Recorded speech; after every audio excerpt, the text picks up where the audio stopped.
Are you thinking about moving to Metro West in Greater Boston? Are you thinking about where to relocate your family for work, or just considering Metro Boston area for the next chapter of your life? In this video, I'll tell you all about what it's like to live in the Metro West area of Boston and share some pros and cons. I've lived here all my life, so these are just my thoughts and my opinions on what it's like to live here. I hope you enjoy.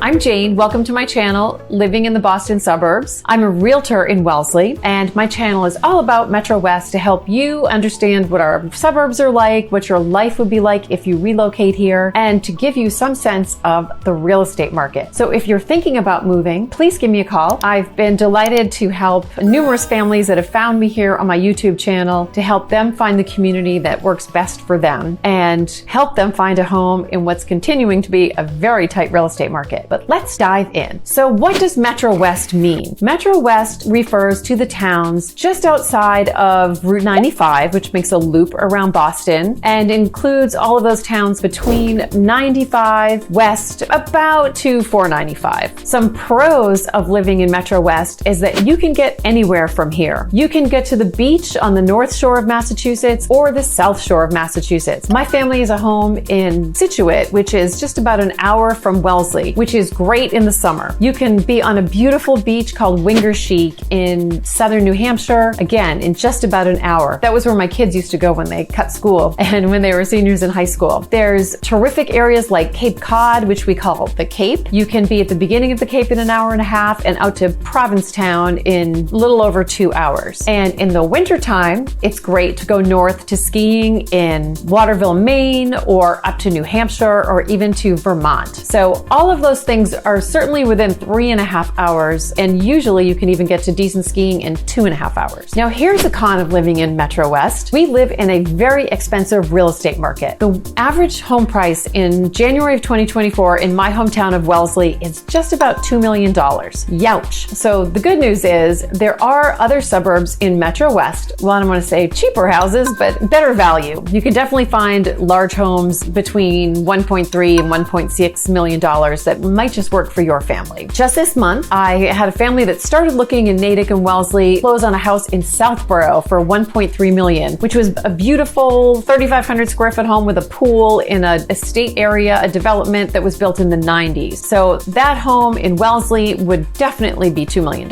Another great thing about living here is there's something for everyone. We have a very diverse economy. We have hospitals, universities, tech center, companies with sales offices, they're all here. And financial institutions as well. I am lucky to count some Fidelity employees among my clients and friends, and a lot of them like to live in Wellesley because it's a super easy commute to downtown Boston. Speaking of that commute, we do have a very congested roads, like any major city. Even post-pandemic, I feel like we're back to pre-pandemic traffic. However, you will find that there might be an executive with one of the financial institutions who lives in a $4 million house, and they'll still hop on the commuter rail to get to work in downtown Boston. So it is easy to commute on the commuter rail. It's relatively easy to drive, though it can be traffic and it can be expensive to park downtown Boston. One thing that I notice among my friends, my clients, people relocating here is that we're a highly educated group of homeowners and home buyers. So I don't really like the word snobby, but we definitely value education, and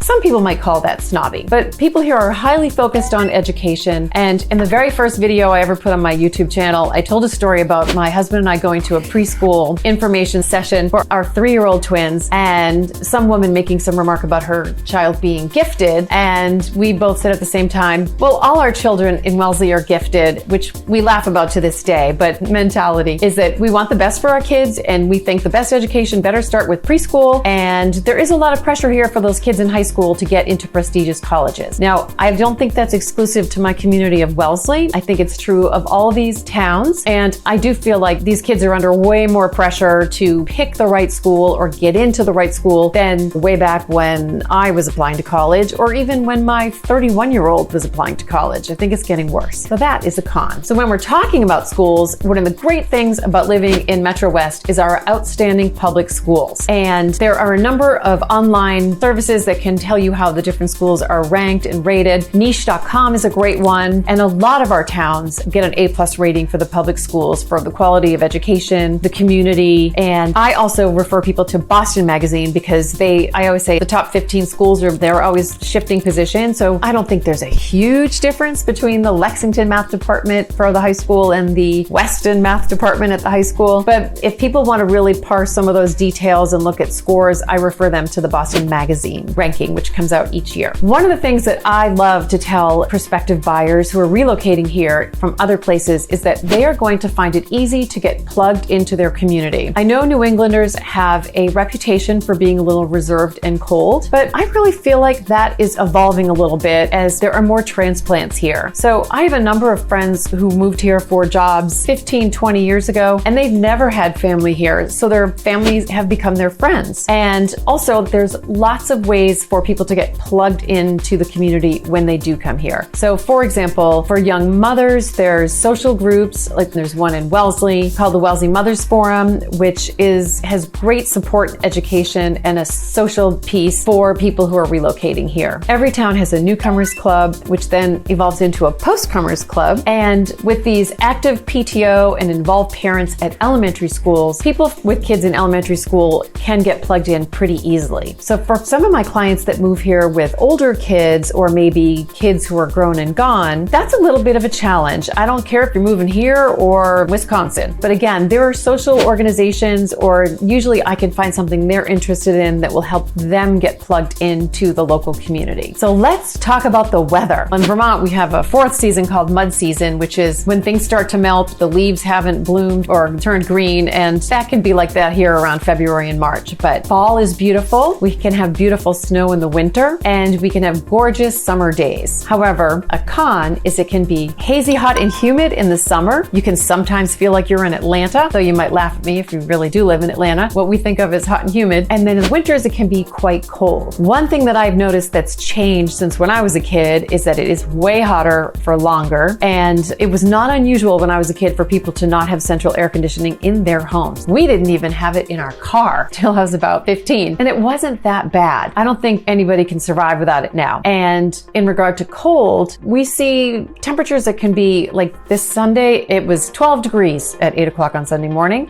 But 2 days later, it's almost 40. So it's always something different, but it can be cold in the winter and it can be hot in the summer. And sometimes it can be cold in the summer and hot in the winter. When you're moving here and you're considering where you'd like to live, I always talk with my buyers about their tolerance for a commute. So if people are going from Metro West to downtown Boston or Cambridge, they definitely have a great option in the commuter rail. So you might hear some news about the T, which is the subway in downtown Boston and surrounding towns. It doesn't come out to Wellesley, but we do have a commuter rail. So the commuter rail is pretty good. People are always complaining about the T. So sometimes if you do have to connect on the T, it's always under construction. There's always something new happening. But the commuter rail is a pretty good way to get east, west, or out from to the hub of Boston. Now, I had a client call me today and they were asking if they could take public transportation from up here on 495 down to Natick. And the short answer is you really don't want to do that. You'd have to go into Boston and then all the way out. That would definitely be a drive. There are good commuting options, but if you're going to be a little bit Metro West-ish, then you're probably going to be looking at driving to work. So what did you think of my list? Did I miss anything? Please remember to subscribe to this channel, as each week I release a new video about the real estate market or to introduce you to a new town, and tell me what you'd like to hear about. And thanks as always for watching.